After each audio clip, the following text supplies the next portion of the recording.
อ่าได้คุยกับลูกกับผัวคักแล้วบ่ตัดสินใจแล้วบ่โดยผัวสิก็ยังถามอยู่ได้โดยเพิ่นสิให้ย้ายไปอยู่มื้อใดเด้เพิ่นว่าอ๋อเพิ่นก็ลุ้นอยู่ได้เพิ่นรุ่นอยู่บ่นี่โดยรุ่นว่าสิให้ย้ายไปอยู่มื้อใดเนาะคือพร้อมไปแล้วบ่นี่โดยลูกนั้นว่าให้ไปโรงเรียนมื้อนี้บ่าวอันนั้นเราสิบ่มาหับเจ้าบ่ว่าสุเจ้าสิบ่ไปปะบ่ลูกนะอยากไปเรือนหลังนั้นเพิ่นว่าลูกกัดลมกันคืนนี่โอ้ยเพิ่นว่าคะแนนอย่าไปอยู่กับสาธุย่อมือเพิ่นว่าเพิ่นแสงเฮาไปมื้อใดเด้เพิ่นว่าเพิ่นนั้นพร้อมแล้วได้เพิ่นนั้นได้คือทางลูกผัวแล้วก็คุยกันแล้วเนาะกับลูกกับผัวมีแต่ว่าคือรอทั้งกันบ่แสนพี่บัดแต่ว่าทางนี้น่ะพร้อมแล้วเนาะโดยอันนี้แม่นเบิดบ่นี่น่ะเฉพาะมื้อนี้บ่นี่เฉพาะมื้อนี้เด้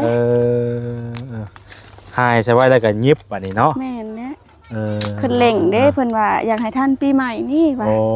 บ่ได้ก็เร่งนั่นบ่ได้ก็เนาะโดยถ้าช่วงปีใหม่เพิ่นโรงงานเพิ่นก็สิปิดเด้บ่ได้ก็กองอันนี้ตั้งแต่มื้อที่ว่าบ่แซนมาเพิ่นบ่นี่โดยตั้งแต่มื้อเจ้ามาดมิดพุ่นแล้วขวดแรกแล้ว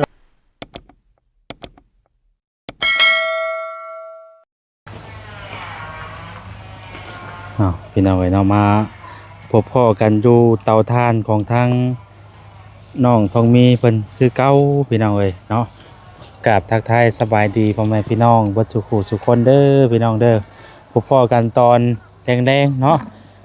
หลังจากที่พี่น้องเอ้ยเนาะทรงสการทั้งพระวจันทร์เพิ่นเป็นที่เรียบร้อยเนาะก็เลยออกมาเวียกต่ออีกพี่น้องเอ้ยเนาะเวลาก็ยังบ่ทันได้ค่ำคักปานใดก็เลยพากันออกมาอีกพี่น้องเอ้ยมื้อนี้ก็มีนี่แหละพี่น้องเอ้ยเนาะสิมาถามกับทางน้องทองมีเพิ่นนี่แหละพี่น้องเอ้ยหลังจากที่ว่าทางพ่อแซนพาเพิ่นไปเบิ่งเฮือนเนาะเฮือนที่ว่าทางบ่สิงเพิ่นเคยอยู่อาศัยหั่นแหละพี่น้องเอ้ยเนาะโธ่อันนี้แต่เมื่อวานนี่เพิ่นบ่นี่แม่นได้โอ้เนาะอยู่ไวๆก็บ่แล้วเนาะเพิ่นก็ว่าแล้วของเจ้าเลยมาซอยเพิ่นเด้อซอยทางไหนเนาะอันนึงข้างๆนี่บ่โดยเพิ่นจ้างเด้เพิ่นจ้างมันยังหลายอยู่ก็ยังบ่ทันได้เห็นเพิ่นเนาะก็นั่นอยู่พี่น้องเนาะทางเฮาก็คันว่าเดี๋ยวคันว่าเห็นเพิ่นก็สิบอกเพิ่นอยู่เนาะเพิ่นอยู่ไสเจน่ะอยู่ในเพิ่นบ่อยู่ในเฮือนเพิ่นบ่เพิ่นบ่ได้ค่อยออกมาบ่เพราะเฮามาสิเพิ่นก็บ่ว่าหยังนะว่าบ่เป็นหยังนะว่าเนาะเพิ่นก็ถามน้องอยู่บอกเพิ่นเด้อแต่บ่ได้มีเจตนาหยังเนาะเพิ่นแค่มานี่แหละมาหาถ้าบอกเพิ่นคือเฮานั่นแหละเนาะเพิ่นมาช่วยเหลือก็ว่าไปเป็นอะไรเด้เพิ่นถามเบิ่งเช้านี่เพิ่นว่าอะไรเป็นอะไรเด้เพิ่นแบบได้เรื่องได้ราวอยู่บ่โอ้ยว่าเป็นตาอยู่ได้แม่เอ้ยบ่เพิ่นเป็นตาอยู่ว่ะโดยก็ดีแล้วเนาะที่น้อยที่ว่าเพิ่นก็มีน้ำใจกับเฮาเนาะอย่างเพิ่นก็ถามไทยเพิ่นบ่ได้เนาะถามเฮาอยู่น้ำเพิ่นเด้เฮาอยู่กับเพิ่นมาตะลนบ่ซั่นๆเนาะคือว่าอะไรพี่น้องที่เฮามาถามมาไทยทางน้องเพิ่นนี่ก็บ่แม่นว่าสิมาเอาคนงานคนหยังเพิ่นไปแต่บ่มาเฮ็ดเวียกได้บ่แม่นในนั้นได้เนาะคือความหมายก็คือไปอยู่หั่นไปนอนอยู่หั่นแหละมาเฮ็ดเวียกอยู่นี่คือเก่าเป็นในนั้นเนาะเป็นจังได๋บ่ได้ว่าได้บ่ได้ว่าแบบมาไปอยู่พุ่นแหละบ่มาเฮ็ดเวียกเฮ็ดงานเนาะตะกี้โดยสิเว้าแต่พวกน้องบ่ทันอันได้ผัวน้องหั่นล่ะเป็นคนงานเพิ่นหั่นน่ะอ้ายโดยแล้วบัดนี้รถมักหักกันล้มกันเลยเนาะผัวเพิ่นว่าร้อยไปอยู่น้ำน้องบัดนี้เพิ่นละหาคนงานบัดนี้เพิ่นว่าโตที่พ่อหลักคนงานเต็งไปเพิ่นละว่านั่นแต่ก่อนน่ะเราว่าเฮ็ดงานอยู่นี้แม่นเพิ่นมาเฮ็ดงานอยู่นี่เดี๋ยวเพิ่นสินอนอยู่กระตูบอันนี้เด้น้องแล้วยังอยู่พุ่นกับลูกเพิ่นไปล้มหลายมื้อหลายเว้นเพิ่นก็ไปอยู่นำบัดเพิ่นละหาคนงานบ่พอคนงานก็เฮียเป็นไงเด้ดิเพิ่นว่าโตนี่บ่มาหลักคนงานเฮาเพิ่นว่าหยอกกันแล้วเนาะโดย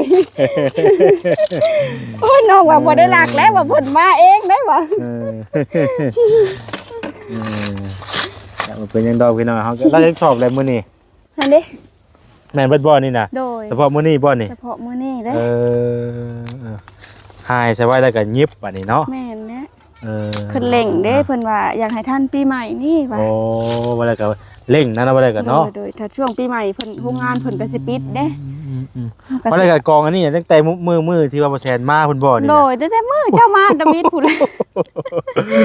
ขวดแล้วก็หาย วันนี้ก็จะเฮ็ดเบิดมื้อมื้อนี้ก็ดิ แล้วก็ขึ้น เออก็เลยว่าฉันยังว่ามาค่ำก็ใครอยู่ครับว่าสิมาแต่เว้นอย่าว่ารบกวนประเทศเวียกเสียนะ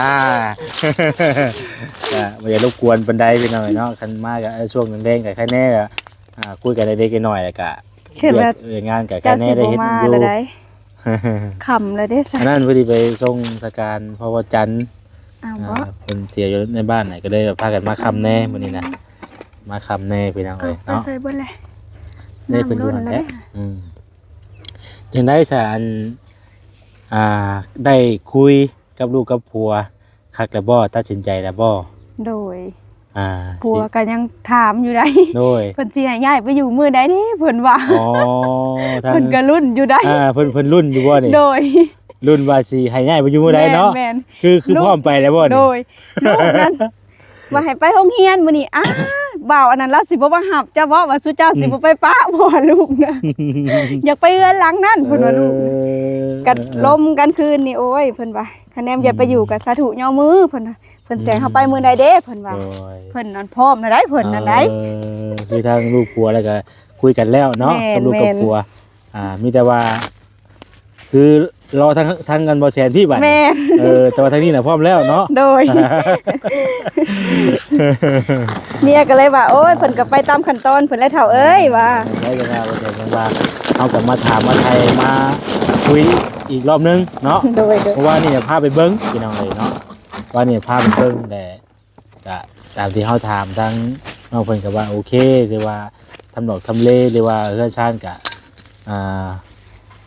มันก็คือว่าอะไรเนาะแนวในเฮือนเนาะ ก็เราโอเคอยู่ว่าซั่นเนาะทั้งพร้อมทั้งผัวทั้งเมียนั่นแหละจังว่าเฮาก็ต้องถามกันเบิดทุกคนทุกอย่างอันทั้งลูกทั้งผัวเนาะว่าพร้อมเพียงกันสักแน่จังว่าเอาง่ายไปอยู่ได้จังว่ามันก็จังบ่ในว่านั่นนั่นนี่เนาะ โดย พร้อมผัวพร้อมเมียว่าซั่นซะเนาะ โดย มีแต่คันว่าพร้อมเนาะ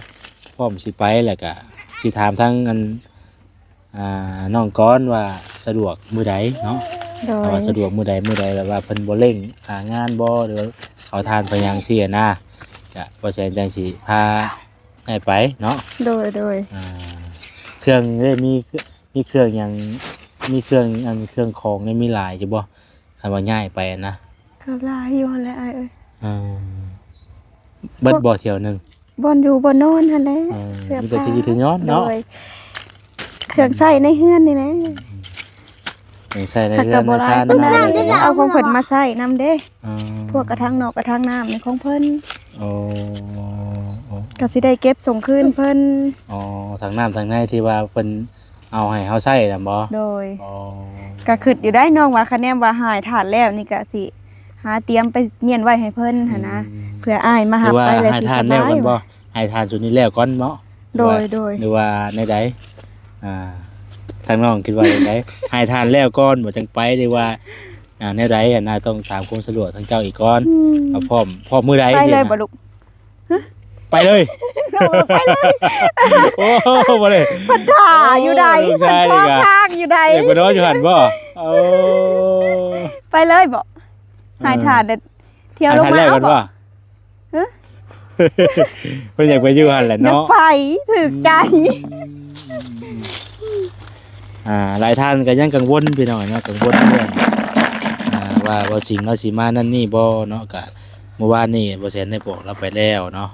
บอกเราไปแล้วว่านั่นนี่นะเพราะว่าก็คือว่าได้พี่น้องเอ้ยเฮาก็เดี๋ยวบ่แซ่นสิจังมาบอกพ่อแม่พี่น้องเพิ่มเติมอีกทีนึงเนาะนั่นก็ได้เพราะว่าเพิ่นบ่มาอยู่เลยเด้ คือเอาหูเอาเห็นนั่นแหละเนาะบอกเราไปก็เราบ่ได้มีความรู้สึกอีหยังเลยว่า ซื่อๆอยู่ เป็นคนซื่อๆ เนาะว่า ว่ะ ก็ดีคือกันเท่ากับแบบว่า เราก็บ่ได้ว่าสิมุกอยู่ใจแค่จังซี่นะเนาะคือเฮาเห็นนั่นแหละพี่น้องเราตามเพลงของเราเนาะก็เป็นคนนั้น ออกไปตลาดเห็นเพิ่นอยู่ได้ จะเพิ่นมาขายเพียง แล้วก็หาอยู่หากินของเราไปนั่นแหละพี่น้องเอ้ยเราก็มักไปสั้นมาสั้นซะเนาะ คำหันคำไซโนนหันเนาะ แปลว่าเพิ่นแนวใดเพิ่นบ่มักเนาะมันบ่แหละเพิ่นก็ แม่นแหละ เฮาตีไปบังคับก็บ่ได้มันบ่ได้ โดย เพิ่นบ่มักแบบนั้นเด้เฮาก็พยายามที่สุดนั่นแหละอย่าให้เรานั่นน่ะมีแต่ว่าถ้าว่าไปเลยก็ไปเนาะเดี๋ยว โดย ว่าฉันมือใหม่เลยสิเข้ามาเลยสิพาแต่ว่าตะกี้ว่าจะว่าอยากให้ทานให้หยังแล้วก่อนกินนะบ่เป็นหยังเนาะ โดยบ่เป็นหยังไปเลยก็ได้ เป็นพื้นไผ่ได้สายอยู่นี่เอาไปใช้แบบได้จากไผ่ผ้าบ่ ไผ่ผ้าอ้ายเอ้ย เออ มันต่อลงมาพุ่นเด้เส้นนี้แหละ บัดเฮาเมื่ออยู่พุ่นก็ไฟพุ่มไฟฟ้าก็บ่มีได้บัดนี้ ใส่ไฟโคมนั่นแหละ ก็สิลำบากแน่พี่น้อง ใส่ เนาะ ไฟโคม เพราะว่าไฟโซล่าร์ก็บ่ยังคือตอนนี้ยังบ่ทันได้มีหยังอ่ะนะแต่ว่าเขาก็ใช้ในสิ่งที่เฮามีไปก่อน โดย ในสิ่งที่เฮามีไปก่อนใส่ตามที่เฮามีเขาซั่นซะเนาะหลอดไฟ หลอดไฟที่สอง บ่มีไฟดำเด้ฮ้อนได้ร้อนพุ่นน่ะฮ้อนได้ อยากไปมาแล้วก็เราสิพา ตัว ไป นี้ก็มีพัดลมบ่เปิดพัดลมบ่ เดี๋ยวนี้บ่ได้เปิดนะเอ้ย อากาศมันหนาวเนาะ กลางคืนมันก็เย็นได้ซะกับลูกน้อยแน่เปิดเพิ่นเป็นหวัดเป็นไอ โดยก็ว่าแสดงก็ได้คุยเนาะพี่น้องก็นั่นแหละมีแต่ว่าไปอยู่เลยก็ได้บ่เป็นหยังเนาะ โดย เพราะว่าทั้งน้องเพิ่นเป็นคนบ้านนี้เองว่าซั่นซะเนาะคันคือในกรณีว่าบ้านอื่นเมืองไกลเฮาต้องได้ไปเฮ็ดเอกสารนั่นนี่บ่หลายมันง่ายเนาะนี่ก็คนในบ้านในเมืองเพิ่นก็ฮู้อยู่ครับฮู้อยู่แล้วว่าคนอยู่ไสมาแต่ไสนะเนาะบ่คือคนมาแต่บ้านอื่นเมืองไกลว่าซั่นซะ เพราะว่าเอาฮู้ไปแต่ตอนเปอร์เซ็นต์เข้ามาเนาะเอาฮู้มาเบิ่งก็ว่าอยู่นี่อยู่ไสว่าซั่นเพิ่นก็บอกแล้วนะว่าอยู่นี่รถว่าซั่น มาแต่ตลาดกินนี่แหละเพิ่นขายกับข้าวในหน้าทางอันนี้แบบบ่แม่นอันจูเพิ่นมาหาเจ้าแล้วบ่ว่าเห็นรถลงไปเพิ่นว่าไปไว้ๆเนี่ยแม่เพิ่นบอกน้องก็เลยว่าแม่นบ่จักว่าได้เพิ่นคือสิมาค่ำแท้ว่ะ มาคำอีกแล้วติ เพิ่นก็อันนั้นเท่าไรเพิ่นก็เวลาไปซื้อกับข้าวกับน้ำสู้เอ้ยเพิ่นว่ากูจะให้สู้ได้เฮือนได้ซ่านเด้เพิ่นก็เว้านำได้ยามบ่ท่วงบ่ทันก็แล่นหาเพิ่นหั่นแหละอ้ายเอ้ยเพิ่นก็บ่ได้ว่าแนวใดได้แนวอยู่แนวกินก็เอาลูกเอ้ยเพิ่นว่าเอาไปสู่ลูกสู่เต้ากินเพิ่นว่า บ่แล้วก็คนในบ้านในเมืองคือคนในพื้นฐานนี่เพิ่นก็ฮู้ว่าเฮาเป็นจังไดเนาะเพิ่นก็อยากให้เฮาได้เนาะคืออันผู้ที่ว่าเคยเห็นเฮาเป็นจังได๋ที่นะ เพิ่นฮู้เด้ซะ เพิ่นก็ดีใจนำอ้ายเอ้ยเพิ่นเห็นพวกอ้ายมาถ่ายก็โอ้ยเพิ่นว่า คือเฮาเว้าหั่นแหละพี่น้องมันก็ไปตามขั้นตามตอนเนาะมันก็บ่ฟุบพับๆเนาะ เบิ่งไปก่อนมันบ่แหละเนาะแต่ว่านี่ก็คือสิแม่นนั่นละบาดนี้พี่น้องเอ้ยเนาะ FC เพิ่นก็ยินดีเนาะหรือว่ายินดีนํอยู่พี่น้องเนาะว่าเอาเราไปอยู่ก็ได้เป็นหยังว่า เบิ่งก็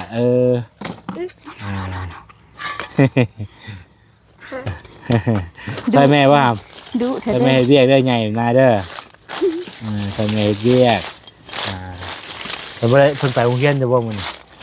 บ่ไป บ่ไปเนาะ ถ้าเจ้ามาว่ะ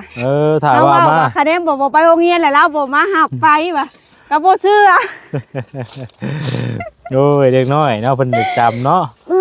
ค่ะตื่นเช้ามาแล้วก็ถามแม่เอ้ยเราสิมาอีกอยู่บ่เพิ่นว่า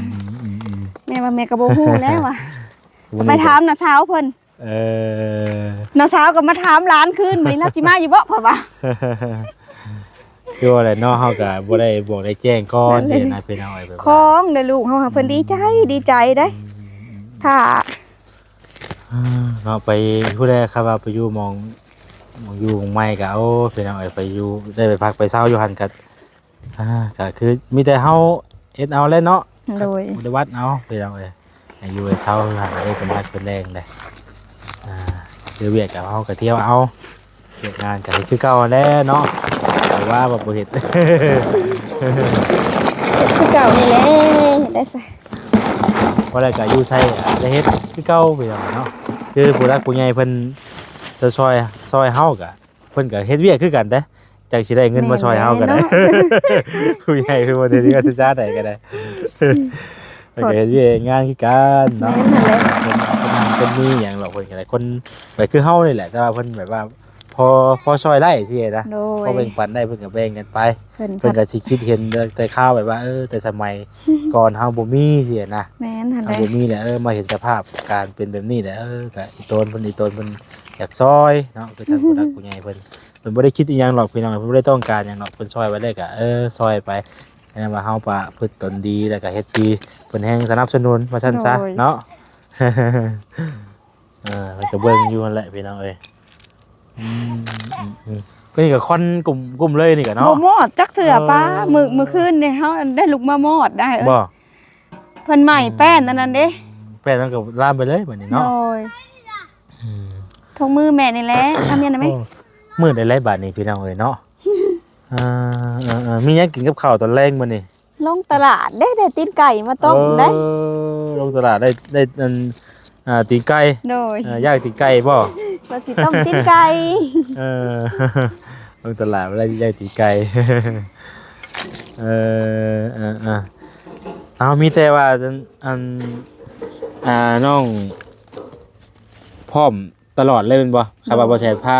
ไปมื้อใดก็ไปมื้อนั้นแม่นบ่ โดย อิงตามบ่แซ่เลยแม่นบ่ โดย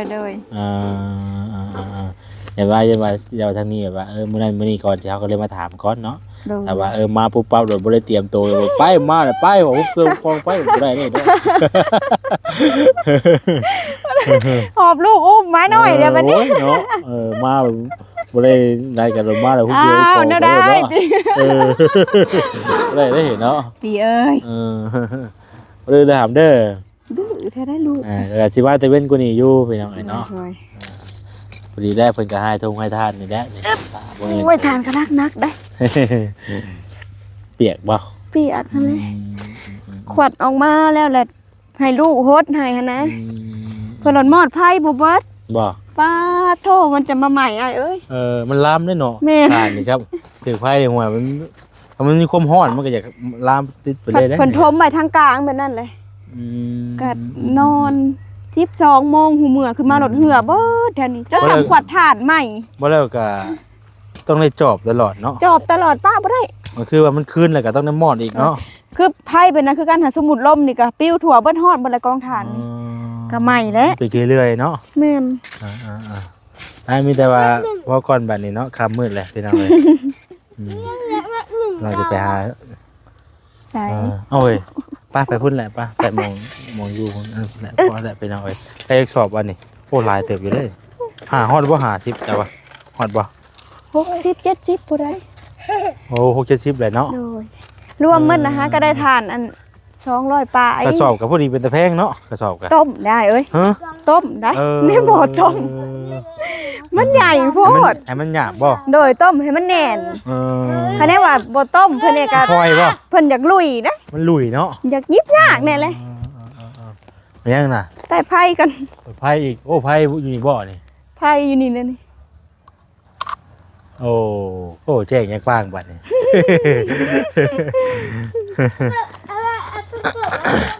แจ้งจังกว้างอันนี้แหละ มาหน่อยได้ยังมากิน พี่น้องเนาะตัวเห็นน่ะ จะแหลนเข่าจะได้ลูกก็ได้ แล้วบอกเพิ่นอยู่เพิ่นนอนมาหลายฟ้าหลายปีเนาะเจอก็อยู่นี้เนาะ อยู่นี่ ครัวตัวนี้ แอมไป ตะกี้กันยังบ่มีในครัว บ่ หนึ่งเข่าอยู่นี่ ไม่บ่ โดยแบ่ลายเปิดลูกเปิด ป้าเดี๋ยวว่าฉันสิเอาแนวก่อนของฝากของต้อนมาให้ก่อนโดยเอาพี่น้องเนาะมืดได้หลายบาทนี่ ระเบิด สบายดีกันเด้อ ไม่เยอะ ที่นี่บ่ได้มีไฟบ่อยู่นี่อุ้ย โอ้ยสบายดีเด้อ นี่สบายดีอ่ะ เนาะอันนี้ก็ทางเอื้อยเพิ่นผู้เฮ็ดทานนํกันเนาะแม่นเบิดเลยนี่ แม่นเบิดบ่นี่ โดย โอ้โห สบายดีลูกสบายดีลงงาม โดย สบายดีแบบคนน้อยนี่ ไปได้จากมือเพิ่นก็ได้ไปนอนหม่องใหม่แล้วนี่ ฮอดบ้านใหม่ ลูกเพิ่นว่าไป เออ อุ้มน้องลูกอย่าอุ้มน้องอย่าอุ้มอย่าอุ้มอย่าอุ้มอย่าอุ้ม นั่นน้องอันนี้เบาซื้ออันนี้มาต้อนเนาะ เตี้ยเอ้ย เอาไป เป็น ลูก ถูหญ้าก่อน ปิ้งไก่นะครับ ถูหญ้าก่อนถูงามๆนั่งลง ปิ้งไก่เซโน นั่งลง ปิ้งไก่เซโน ขอบ พี่น้อง ใจเด้อจ้ะโอ้ลูกพี่ อ่า ขอบใจหลายๆให้เจ้าอยู่ดีมีแฮงเด้อจ้ะ โอ้ย ความเจ็บอย่าได้ความไข่อย่ามีเด้อ พอเจ้าซับ เอา เล ไว้ ย อีแม่แม่ไข่กับข้าว มีแต่อย่างสั้นแหละเนาะคำแหละมีแต่ว่ามื้อเดียวมื้อใดไปแล้วก็เดี๋ยวบ่แสนสิมาหาเพิ่นพี่น้องเนาะขนเครื่องขนของไป เห็นแล้ว มีหยังก็จังว่ากันอีกเนาะมื้อนี้ก็มาบอกมาแจ้งเพิ่มเติมอีกเด้อเนาะเพราะว่านี่พาเพิ่นไปเบิ่งวานนี่มันว่าคักกว่าฉัน คักหั่นแหละ ไม่ได้ว่าหามือไปอยู่บัดนี้ก็เที่ยวว่าคือเก่าแหละเฮ็ดเวียกก็เที่ยวคือเก่าแต่ว่าให้เพิ่นไปอยู่หันสินะโดยโดย แล้วเผาถ่าน เออ บ่มีพื้นเผาถ่านก็ไปตัดอ้อยเถอะ โอ้ยจุหันก็แฮงกันว่าสวนอ้อยกันว่าใกล้ซ้ํเนาะ สบายเลย ได้ยินเพิ่นเว้าอยู่ได้ว่าสิเปิดตัดแล้วได้ ไปมันค่ำเด้อน้องเด้อจังได๋ โด ก็ ย อยู่ดีมีแฮงเนาะ อยู่ดีมีแฮงคือกัน มื้อใดเดี๋ยวว่าสิเบิ่งก่อนว่าสิพาไปมื้อใดพี่น้องเอ้ยคือทางน้องเพิ่นนี่พร้อมตลอดแล้วเนาะ พร้อมแล้ มื้อใดก็ได้เนาะ วโดยมื้อใดก็ได้ โอเค ให้อ้ายหามือหายามเด้อมื้อใดก็ได้ อ่า ก็ดื้อแน่นะ โด ลูก ยบ่เป็นหยังเนาะขอไม้ขึ้นนั้นเถอะวะ ขอบใจหลายๆเด้อมาบอกมาแจ้งเพิ่นเพิ่มเติมก็สิได้เตรียมตัวทันสินะกันปุ๊บปั๊บไปเลยกับหวยเนาะหวยแล้วก็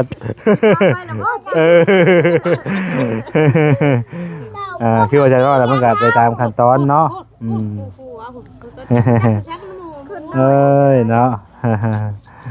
ตั้งไงเพิ่นเฮ็ดจังซี่นะอันเบิ่งขออนุญาตเด้อเรียกว่าได้ข้าวดีสำหรับเพิ่นอีกมื้อนี้ก็ได้พี่น้องเนาะสิได้ไปอยู่ไปเช่าบ้านหลังใหม่เนาะโต ได้กินน้ำไหนนะ โหนึ่งข้าวบ่นี่ก็ได้สินึ่งข้าวโอ้ยพุ่นน่ะดังเตาพี่น้องเอ้ยเนาะมีหม่องนอนอีกนี่เนาะนอนอยู่นี่บ่ให้นอนอยู่นี่ นอนนี่แหละ โอ้ยเดี๋ยวพากันอยู่กันนอนอยู่นี่ โอ้ยสวยดิ